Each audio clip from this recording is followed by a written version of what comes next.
Bueno, en en el capítulo tercero, escena primera, vamos a ver los aspectos más interesantes. Quizás sea, bueno, primero recordar que en latín no hay artículos, por tanto, un título como puer improbus se podría traducir o entender como niño malo, un niño malo o el niño malo.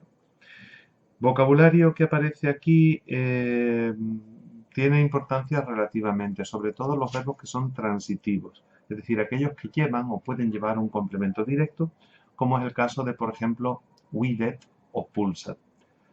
La noción de transitividad significa que necesariamente quien widet, quien ve algo.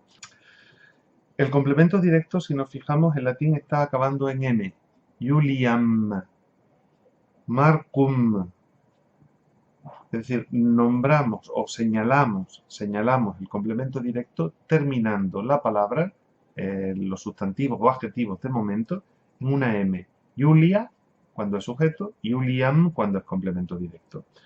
Marcus o Quintus, cuando son sujetos, Marcum o Quintum, cuando son complementos directos. Por eso decimos Marcus Juliam pulsat. Marcos golpea a Julia. Lo contrario sería Julia Marcum pulsat.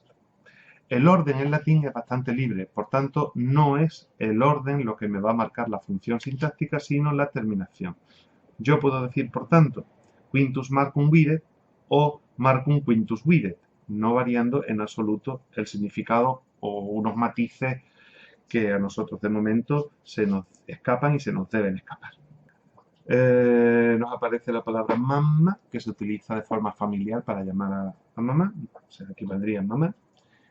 Y bueno, aparecen también otros verbos intransitivos como venit, plorat, ridet, etc.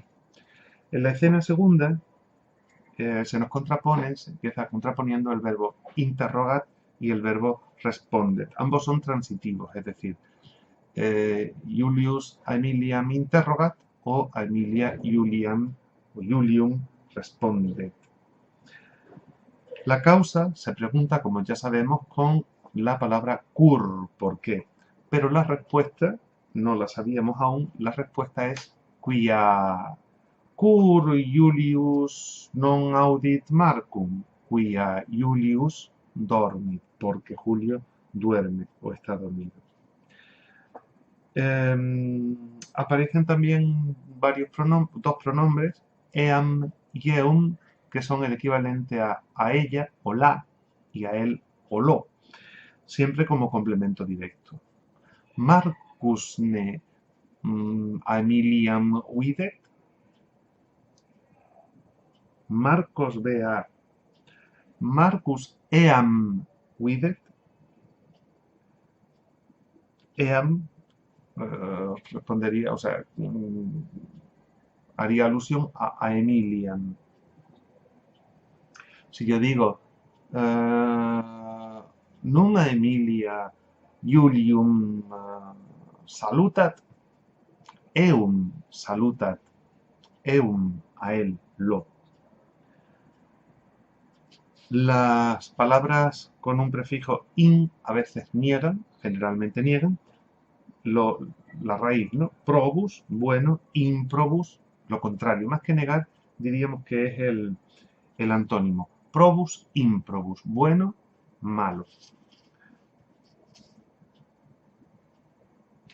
Neque, otra de las palabras que no sale, neque, es lo mismo que et non, neque. Por ejemplo, Julius Quintum non audit neque venit. Julio no oye a Quinto y no viene. Vocabulario también curioso, verberat, que sería algo parecido a pulsat, y pulsat, y pulsat, y pulsat, iterum iterum que, es decir, una y otra vez, verberat, golpear repetidamente, azotar. El enclítico que, por supuesto, se puede añadir también a los pronombres, eunque, y a él, y lo, eanque, y la.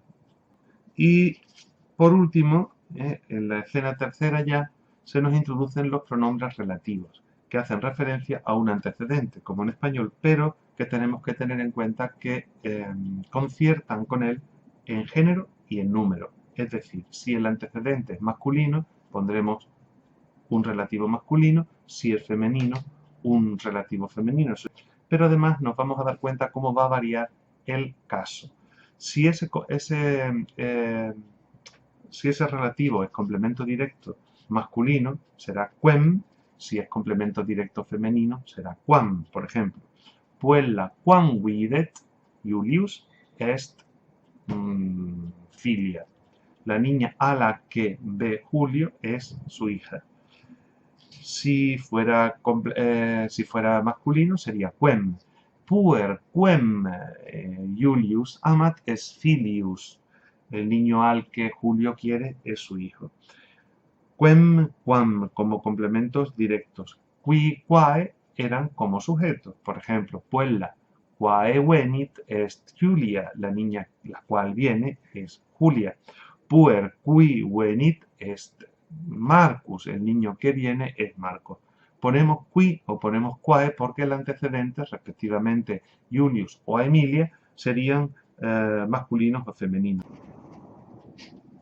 En cuanto al vocabulario, scaena, persona, mamma, laetus, iratus, probus, improbus, cantat, pulsat, plorat, ridet, videt, vocat, venit, interrogat, respondet, dormit, audit, verberat, me, te, eum, eam, neque, iam, cur, quia, o, hic, qui, quae, quen, quam, o palabras gramaticales referidas a conceptos gramaticales como nominativus casus, accusativus casus o verbum. Llamamos nominativus casus a la forma o nominativo a las formas que adopta la palabra, el sustantivo, adjetivo o pronombre cuando son sujetos y acusativo cuando son, entre otras cosas, complemento directo. Un detalle que se nos escapaba, hic, un adverbio con la i larga, aquí, hic, y dos pronombres que son bastante transparentes, me y te, que serían los complementos, los acusativos de ego, yo y tú, te.